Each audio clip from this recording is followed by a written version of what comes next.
Okay, so right wing top skins done, except for the last little bit that I'll talk to you about, the drilling these things.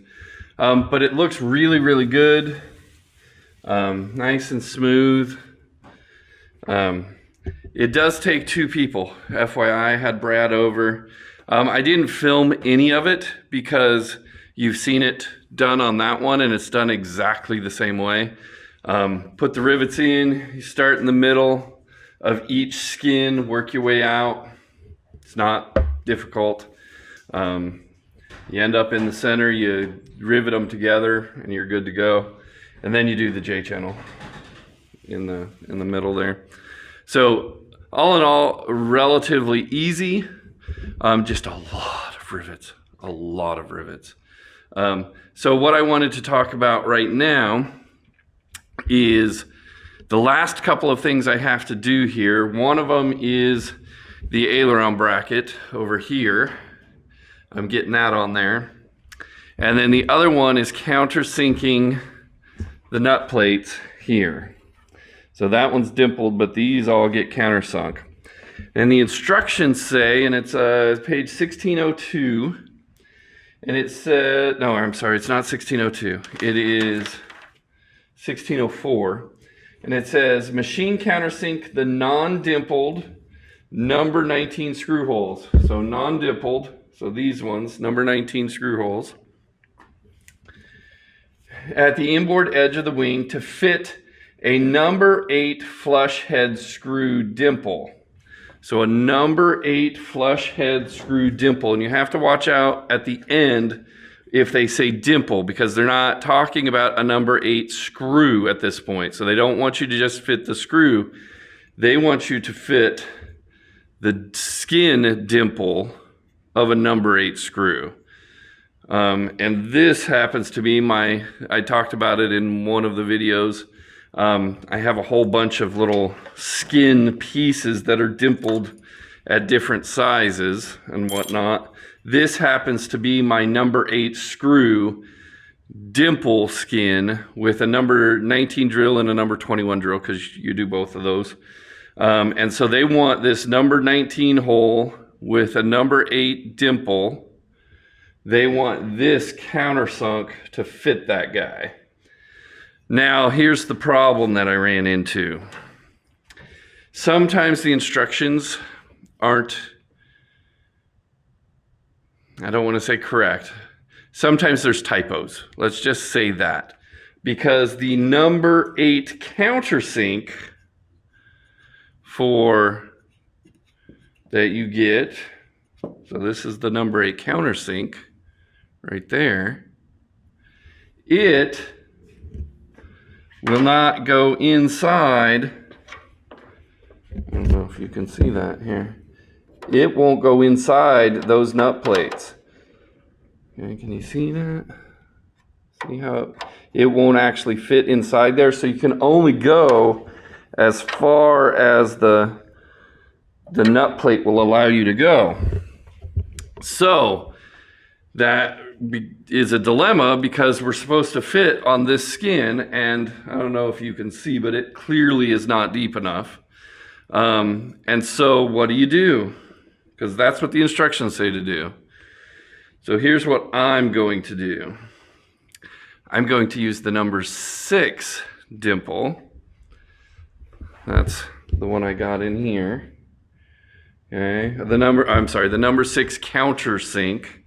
And I'm going to use it to countersink those skins so they fit the number 8 dimple. I think that's what they meant. I don't think that's how it's written, but I'm pretty sure that's how they meant it to be. So that's one thing. Just to be aware, you got to kind of decipher things at some points, because you're like, hey, that doesn't work at all. Well, they didn't say to use the number 8 countersink, did they? No, they just said it needs to fit a number 8 flush head screw dimple. So, I guess me being quick said, oh, let's get the number 8 screw countersink and that will fix the problem. That is not true. I also did off camera, because you've seen it before, leading edge with the plexiglass in there, and the plexiglass turned out really, really good. Or Lexan, or whatever that stuff is made out of, I don't even know. So my goal today is finish up the aileron hinge, countersink those, and attach the leading edge. So it's in the same configuration as the left wing, so I can put it in my slot here for the wings, and I can actually get some of my garage back to work on the tanks, which are next. So you go.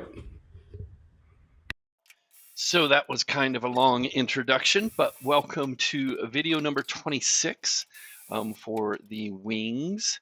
This is the right wing skins, and basically it's just finishing up the last couple of things on the right wing skins, and then a couple of helpful tips and tricks just so you have them.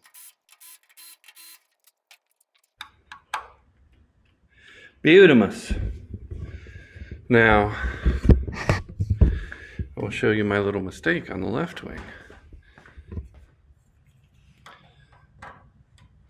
Those are not deep enough, because I think I didn't notice that it wouldn't fit in there. And sometimes you have to go back and check things every once in a while just to make sure you did them right, because you know you do make mistakes every once in a while. And problem fixed. Now moving on to the aileron bracket. It's pretty easy. I still don't know why they have you cut the end of the rib off.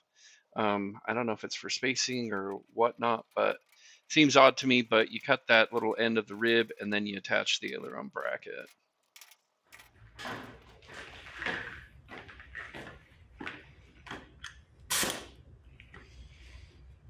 So Aircraft Spruce sells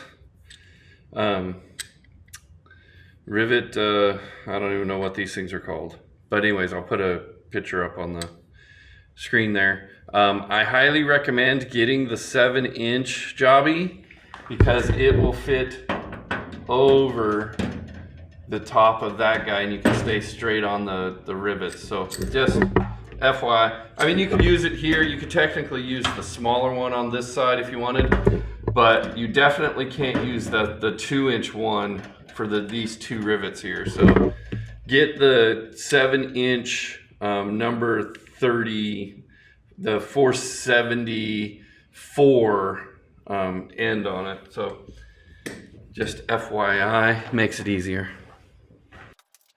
So definitely the right tool for the job is almost required.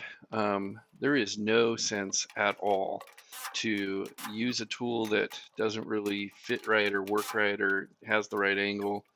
It's so much of a pain to do. It's like, just get the right tool and use it the way it's supposed to be used, and things seem to work out so much better. So I highly recommend, if you're like, hey, you know, this doesn't really fit, but I can make it work, just go buy the next bigger size or the next smaller size or whatever you need. It seems to work out a lot better in every single case, at least as far as I can tell. And so you will see the handiwork of the aileron bracket here in a quick second. See that one right there needs drilled out. But other than that, they all look pretty doggone great. I could probably teach a class on drilling out rivets by now. I've drilled out so many of them. So yeah, you just kind of get used to it.